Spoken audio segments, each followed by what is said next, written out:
Your siblings. The only people in the world that you can be incredibly close with, that know you better than anybody really ever will, but also the only people that you can look at and scream at the top of your lungs, "I'm gonna kill you!" and mean it.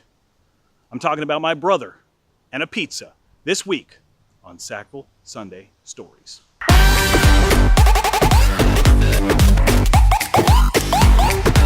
There's nothing like owning your own car. As a teenager in Sackville, it was a level of freedom that you really, really didn't get a chance to experience. Like, you can explain it, but once you get your first vehicle as a teenager in Sackville, it's a magical lifestyle change. That's what it is. So, I bought my first car, 1985 Honda Civic, paid for it, cash money. Dropped that money down. It's $1,000.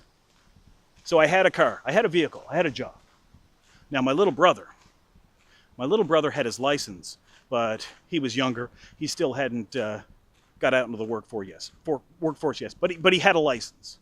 So one day I finish up work, I come home and I'm dirty and I'm tired, and I say, "Hey man, here's $20.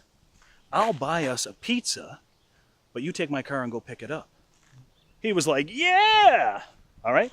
It was a good deal, a fair trade, a fair exchange. I'll pay for it. You go pick it up, take my vehicle. Worked out fine. So I got in the shower, cleaning myself up, and all the while I'm just thinking of the anticipation of the pizza to come. You know that feeling. Sackville's famous for pizza. So I'm scrubbing and washing and singing in the shower. Gonna get a pizza. I finish up, I dry off, put on some fresh clothes, and I go downstairs. I'm so excited about this pizza, I sit at the dining room table and wait. No sign of him, but I'm sitting there waiting. Plates out, glasses out, waiting for him to arrive. Wait a little longer, I'm like, this is taking longer than it should. No sign of him. Finally, I hear the unmistakable rev of that little Honda engine. I'm like, oh my God, my pizza's finally here. He walks in the house. And he's got nothing. Nothing in his hands except my keys. Tosses them on the table. He goes, "Hey man, what's up?" I looked at him and I said, "Not much, but where's the pizza, man?" The look of shock that washed over his face, he went, I set it on the roof. I set it on the roof to open the car door. Now, I went from hungry to furious in about 2 seconds. I was like, "You set a pizza on the roof? How could you do that?" And I was getting really mad. And I was just like, "How could you do that?" He said, "It's not my fault." I had to let that sink in. And then the anger rose up and I was like, "It's not your fault." You could talk to siblings this way. We all did. "Whose fault is it then?" He said, "I was distracted."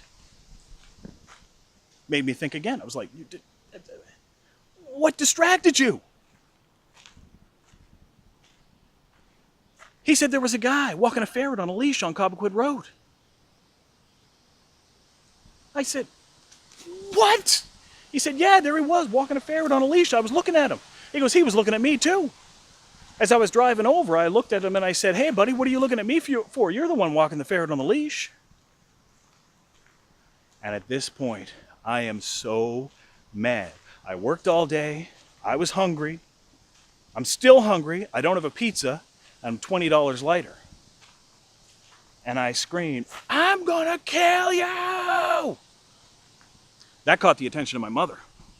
So little Debbie comes over and she's like trying to be the diplomat of the situation because I was furious.